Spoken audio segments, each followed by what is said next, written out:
नमस्ते दोस्तों। Star plus के शो सायराब में आने वाला है एक ऐसा ट्विस्ट जिसे देखकर नयनिका का दिल एक बार फिर पूरी तरह टूट जाएगा।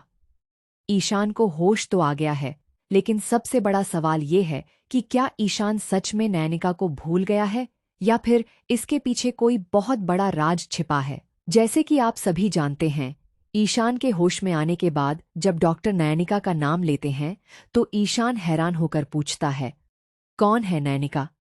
यह सुनकर अस्पताल में मौजूद सभी लोग दंग रह जाते हैं, क्योंकि ईशान को बाकी सब कुछ याद है, फिर आखिर सिर्फ नयनिका ही उसकी याददाश्त से कैसे गायब हो गई। इधर ईशान की माँ भी साफ कह देती हैं कि नयनिका को ईशान के पास नहीं आना चाहिए। वहीं बिसु दादा को शक होता है कि कहीं ईशान नयनिका को भूलने का नाटक तो नहीं कर रहा, क्योंकि अगर सच में उसकी याददाश्त गई होती तो बाकी बातें उसे कैसे याद रहतीं। दूसरी तरफ नयनिका अपनी बेटी तिन्नी को समझाने की कोशिश करती है। वह कहती है कि ईशान इस वक्त तकलीफ में है, इसलिए उसे उसके पास जाना पड़ेगा। लेकिन तिन्नी साफ कह देती है कि मेरे होने के बाद भी आपको किसी और की जरूरत क्यों है। नयनिका अपनी बेटी से अपने दिल की बात कहती है। वह बताती है कि इतने सालों तक उसने तिन्नी को अकेले पाला पोसा है, लेकिन आखिर वह भी एक इंसान है। उसका भी मन करता है कि कोई उसका हाथ थामे, उसके साथ जिंदगी बिताए और उसे भी प्यार मिले।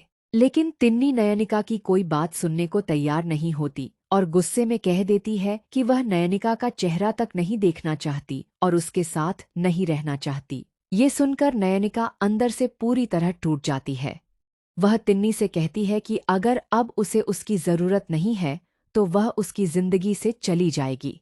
इतने साल पाल पोस कर बड़ा किया, लेकिन शायद अब उसकी जरूरत नहीं रही। इसके बाद नैनिका अस्पताल पहुंचती है और अपनी सीनियर डॉक्टर से क्वार्टर को लेकर बात करती है।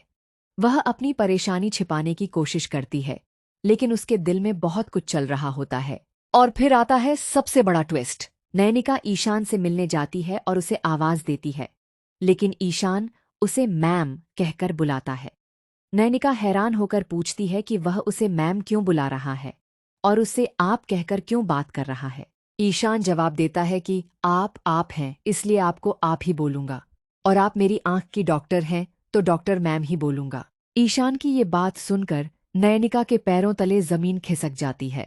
वह सोचने लगती है कि ईशान को सब कुछ याद है, फिर सिर्फ वही क्यों भूल गया।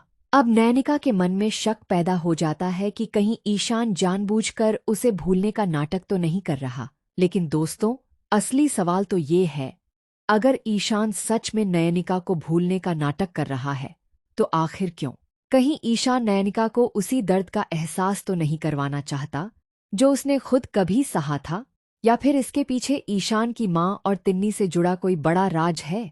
अब देखना बेहद दिलचस्प होगा कि नयनिका को ईशान का सच कब पता चलेगा और क्या वह ईशान के इस बदले हुए रवैये की असली वजह जान पाएगी। आपको क्या लगता है दोस्तों, ईशान सच में नयनिका को भूल गया है या जानबूझकर भूलने का नाटक कर रहा है? अपनी राय कमेंट में जरूर बताइए।